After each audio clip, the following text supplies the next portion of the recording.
Naomi, you're there and ready to start the next panel?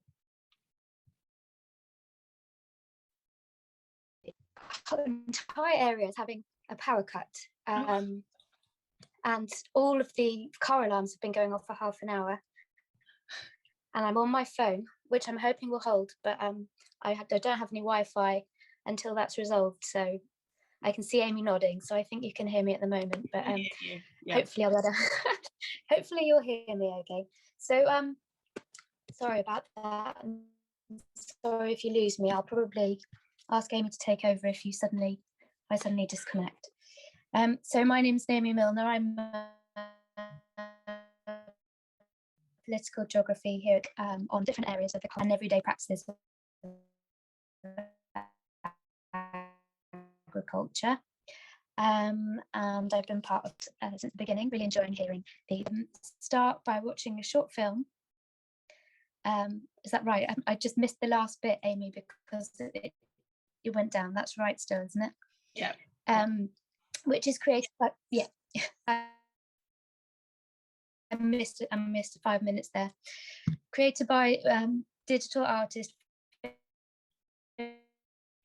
Naomi, I'll take over this.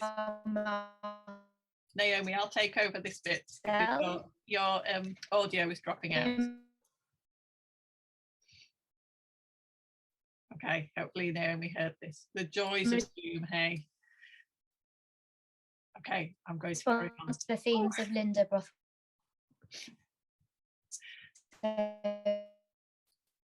Linda raises the intention of care of public spaces at the core of her practice. And for We Are Commoners, Linda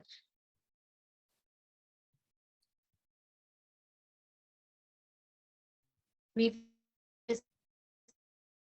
her bench project. Okay, Naomi, I hope you can hear me. You're breaking up a lot, so I'm going to repeat what you just said, and I think I'll coordinate the panel unless the power cut in your area suddenly fixes itself. So what Naomi was trying to share with us is that we're going to start the panel. So the theme of the panel is creating commons, and we're going to start by watching a short film which was created by digital artist Finbar Marcel in response to the themes of Linda Brothwell's work, which is in the exhibition. And Linda places the intention of care of public spaces at the core of her practice. And for We Are Commoners, Linda revisited her bench repair project at a park in Bristol. So Gareth, if you could play that film for us, it would be great. My hands are in their pockets as I use my tools. My hands flow, picking up their lines of movement before dipping wildly off course, externalizing parts of myself before we join together again, smooth and in step. A chronocyclograph animated to a daily dance. I become bolder each day as my invisible partners and I hold each other. The hands working behind me are ever present. My hands are non-compliant shadows, slowly gaining ground into permanence. Part of this connection between us is that the materials are so elemental, so ancient, that the ties are unmistakable. Human, material, human. Like a silk thread, highly prized to those of us close enough to see the glistening in the sunlight. I am a custodian of the skills of many generations. So are you. I hold the knowledge that has been hard-won, the firm and respectful movement of metals into tools and forms. But the importance isn't in the past. The importance is in the capabilities for the future. Acts of care and repair, weaving ourselves into the world, looking after the public and the private in equal measure as they are equally us, creating an alliance with the objects that we share because they hold us, all of us. Thank you for holding me.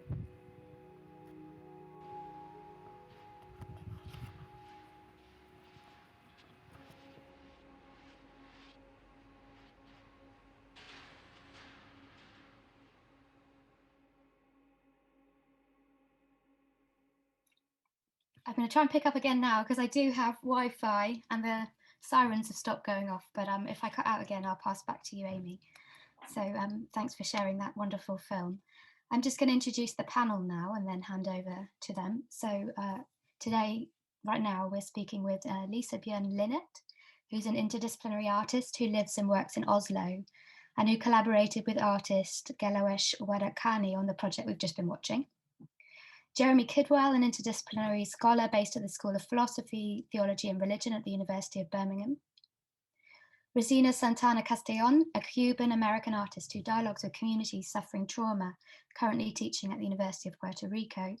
And Amy Twigger-Holroyd, who we've heard from, Associate Professor in Fashion and Sustainability at Nottingham Trent University and an exhibitor at We Are Commoners. So here, as Amy said, we're here to talk about creating commons, not just locating them or connecting them. And I know that all of you have got some examples to share from your practical work. So in the time we've got available, I'm just going to ask you to share from your experience. And I wonder if Lisa, you could kick us off talking about your project to do craft and making and how that is a sort of accessible way of commoning that might open up space for difficult conversations. Yes, thank you so much. Can you all hear me? Yeah, that's good. Yeah, this is you saw some part of our work in the interloop between the panels. So we have been working, Gelawesh and I, the last year with undocumented immigrants in Norway, who has been here for, some of them for 15, 20 years. And we have used then different ways of craft from, and the seasons working outside. We've used drawings and as a way to share stories, listen and connect. And our plan was to meet in person, which we eventually was able to do. But because of COVID, we found that we could meet through online. So we had a drawing table that we met, and then we had Zoom as our meeting point, and then we sent materials. And through it, we learned that, and that way we could reach people in Bergen, in Trondheim, different parts of Norway that we wouldn't have been able to meet. And our plan is that this is an ongoing project. So what we show in the exhibition is in process. And so our goal was that when it opened up, we would also bring this group out in the public and invite other people to join us. And this way use the table as a way to share those stories and connect through doing things with our hands and sharing what we do. Maybe that's a sum up of what we have been doing. And I just want to mention that the film is made by Gelawesh and two of the undocumented migrants who have been filming. Wonderful, thank you, Lisa. And I wonder if this could connect in with Rosina's work, if you could talk about the work you've been involved with and zooming in a bit on that idea of craft in relation to commons as well. Yes, good morning for me, good afternoon for you guys, because I'm in Puerto Rico, so I'm a little bit far. The joy of craft is that it is pregnant with generations of energy. And in our project, which is in the show, the Nets project, what happened was very organic. It wasn't planned, it just blossomed. And the people of 5 small villages that were suffering with a polluted river somehow were able to hook on to the idea that if you weave, you can do something with this intractable problem of a polluted river. This little boy died, and he was the catalyst for creating cadres of weavers in the plazas. What happens is that the idea of weaving caught on from the rural area where it started onto the university campus via students that had visited. And from the university campus, it caught on into the cafes in Guadalajara, and then it caught on into the streets of Guadalajara. And eventually it became a monumental weave of over 100 meters long. we never expected it to go beyond a processional. Okay, we only thought at the end we're going to grab this big, they said a covering for the sick river, and we marched through the streets and through the highways yelling clean water for the people. We thought that was it. However, let me tell you in 2 or 3 sentences what happened afterwards. What happened afterwards was this merchant donated to Claudia, the head of the project. I was collaborating with her, a van full of red string, huge amounts. And she and I, we went back and forth what we're going to do with this. And we talked about where it was made, and we thought Pakistan, and we thought fashion, and let's see how we're going to work. But it never went anywhere, except I left Mexico, and Claudia had the idea of creating a collective of women called Colectivo Hilos, which means collective strings. And after using it in play in the plaza, throwing these strings like they were serpentine at the huge statues, you know, of generals and whatnot, it became obvious that they wanted to address the problem of the women that were being killed, feminicide. And so they went to the red light district. They sat at the little tiny, what would be a commons for you, but this is just a little tiny plaza where the women hung out. And they began to offer them the ability to, and teach them how to do this little macrame stitch with their fingers. And that grew and grew and grew and grew, and eventually became a huge weave because the families join in, the drug addicts join in, all these people in the periphery joined in. And they started a project that's called Blood of My Blood. They were able to cover, it was so huge, the central monument in Guadalajara, which is Minerva, which is the goddess of wisdom, and then covered the whole thing, and then displayed a sign that says Guadalajara kills women. It just made a huge splash. What happened? It came to the press, and then the town of Querétaro wanted to do it, and they started doing this. People in Mexico, DF, wanted to do it. The people in Colombia started to do it. And the project, Sangre de mi Sangre, Blood of My Blood, started with that little weave that you have there.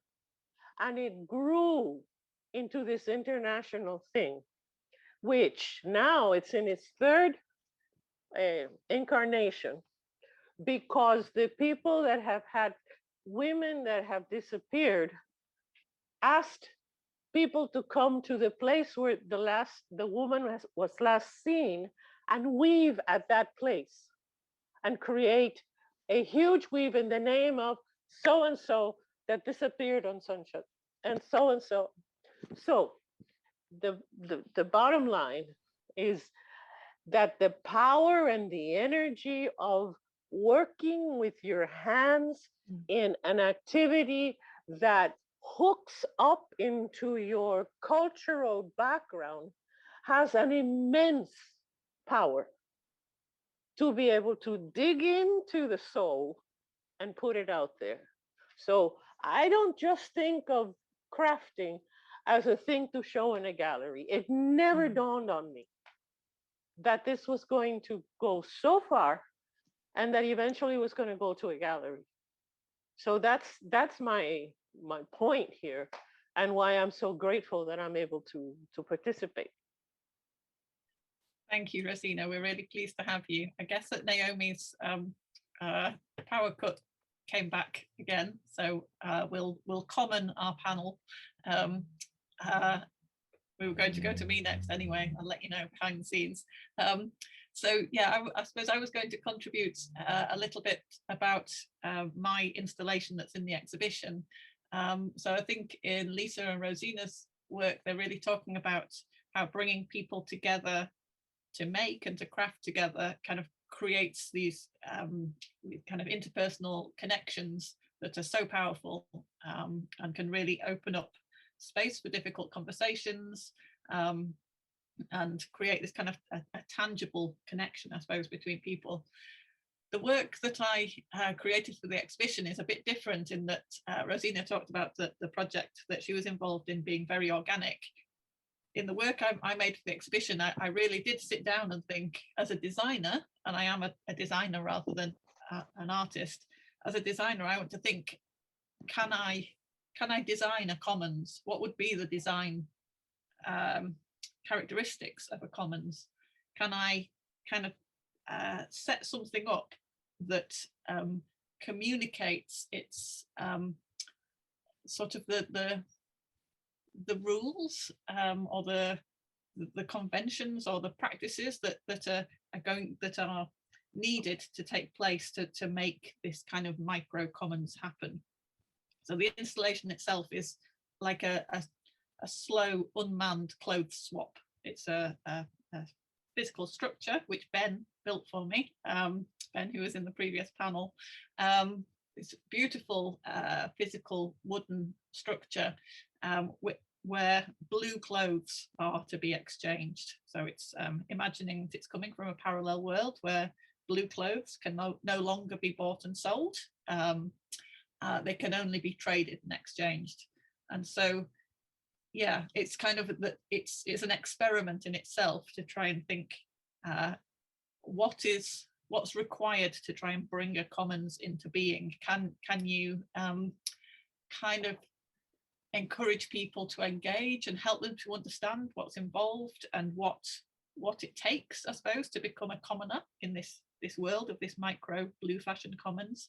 And I tried to build in things that I've learned, I suppose, through the conversations that we've had as the network's developed, about the fact that a commons isn't just about kind of open sharing.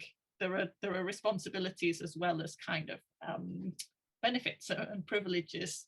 You only get to trade clothes if you're willing to put something in. It's not, it's not a free for all, because it wouldn't be a commons. And so I was trying to kind of illustrate that and demonstrate it in a physical way, and the experiment is whether people will engage and whether it'll work or not. So hopefully that's the thinking behind it. I'd like to hand over to Jeremy. Jeremy, do you have things to respond and to raise in relation to what we've said? Yeah, I think my job here is to sort of gather some of the threads and maybe provoke our gathered multitude with some questions. So I'll just do that. And I just want to kind of emphasize a few themes that I've heard across the day, but particularly across our panel, which have resonated against the kind of backdrop of the work of the network. What are craft and what are commons? One thing that really stood out to me is the word strength in relation to craft.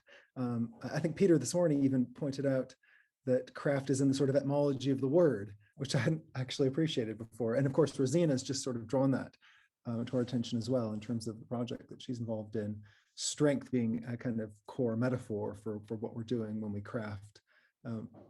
What else? I think maybe we could say commons is persistent. That's another thing that stood out to me throughout the day. I mean, we're talking right now about creating commons, but we could also say the commons has never really gone away. And that's in spite of the best attempts of capitalism and neoliberalism to eradicate it. So it's not just that the commons is sort of happily marching along, it's that it is actively resisting destruction and enclosure and persisting in places that we might not expect sometimes. But of course, I think what we're talking about, particularly in our panel right now, is the attempt to rehabilitate and to kind of recreate out of the ashes sometimes commons using our kind of craft. And so I think one of the things I maybe just want to sharpen for discussion and for our joint consideration is, it arises from conversations that I've had with craft artists over the past several years. And it came to my mind when Amy was talking just a moment ago, talking about starting an ethical clothing line and creating a kind of micro commons. One of the things that's really stood out to me across all of these spaces, especially in community spaces, is that craft and commons are both spaces which are under constant threat. So it's one thing to sort of fight fast fashion. But it's another thing entirely to start an ethical clothing line and manage to feed your family, right? It's one thing to kind of pick up William Morris's exhortation to make things that are beautiful and useful, but it's another thing, again, to sort of do those things in a way which is persistent and resilient in spite of kind of outside threats. So that's just something that's in the front of my mind as we're chatting about all of this. I mean, there's the beauty of this enterprise that we're all engaged in, but I feel its precarity and its fragility. And so I want to think about creating commons in light of that threat. How do we create commons in a way which can resist that, which can be, which can adjust perhaps to the threats as they come. So I guess my key question that I want to feed forward is, what does it take to create a commons? And we've had a couple of answers here. I think Peter Linebaugh talked about maybe we need some good bread and a bit of football, or another way to put that is some meals and play, which I rather liked. I think that also threads through some of the other discussions. And another thing I think I might just add to the mix here would be to suggest, and then I'll hand it off for discussion, is that to create a commons, we need great persistence and perhaps a bit of tactics or canniness. And so I'd love to maybe discuss a little bit what it looks like, not just to create the commons, but to do it in ways which are going to really last and which are going to resist threats and encroachment. And I think we've seen lots of models, of course, across the day already for doing this, but I'd love to maybe sharpen our awareness of the aspects of resilience and strength as they're kind of hiding in what are some very clever interventions that we've been seeing. So I think I'll stop there, if that's all right. That's really nicely framed. Thank you, Jeremy.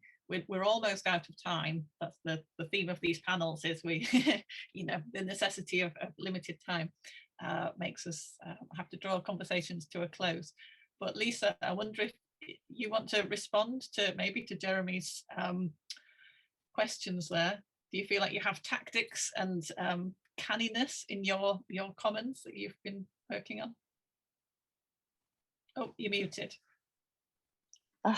Thank you.